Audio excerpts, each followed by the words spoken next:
Radha Govinda cooking চ্যানেলে আবার আপনাদের স্বাগত। আজকের আমাদের রাধা গোবিন্দের ভোগের জন্য মেনু তৈরি করব চিড়ের পোলাও।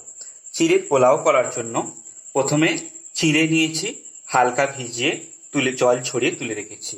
তার পাশাপাশি তেজপাতা, কাঁচা বাদাম, আলু কুচোনো, গাজর কুচোনো, ডিম কড়াই, কিশমিশ, কাজু, দালচিনি, নুন, ঘি, কাঁচা লঙ্কা, সাদা তেল, চিনি, আদা, নুন, এই সামান্য কয়েকটি উপকরণে তৈরি হয়ে যাবে চিড়ের পোলাও।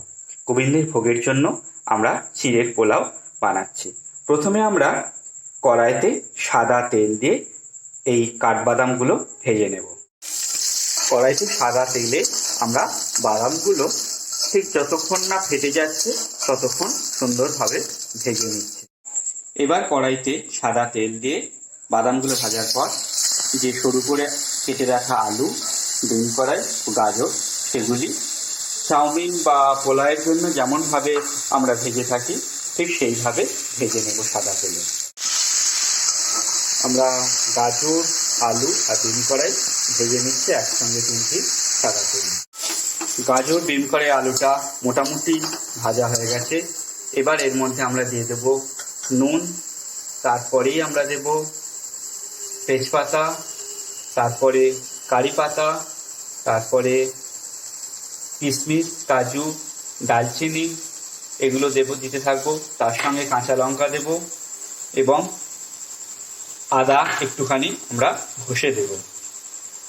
এগুলো দিয়ে নাড়তে থাকবো। তারপরে আমরা টেস্টের জন্য অল্প পরিমাণে চিনি দেব এবং ফ্লেভারের জন্য একটু ঘি ছড়িয়ে দেব।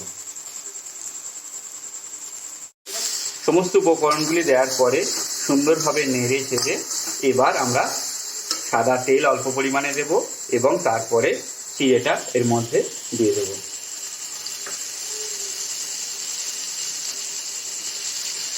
এবার এর সাথে ভেজে রাখা বাদামগুলো আমরা এর সাথে মিশিয়ে দেব।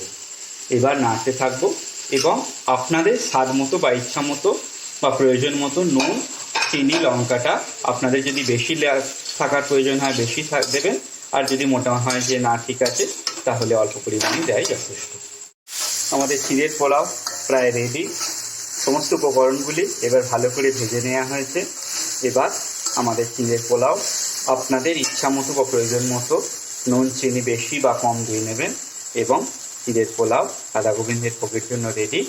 আপনাদের এটি ভালো লাগলে আমাদের চ্যানেলটিকে লাইক ও সাবস্ক্রাইব করবেন।